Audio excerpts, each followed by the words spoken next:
தொட்டிலிட்ட தாயும் இல்லை, தோளிலிட்ட தந்தை இல்லை.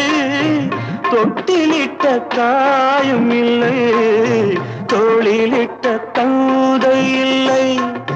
கண் திறந்த நேரம் முதல் கை கொடுத்த தெய்வமன்றோ, அதன் பேர் பாசமன்றோ.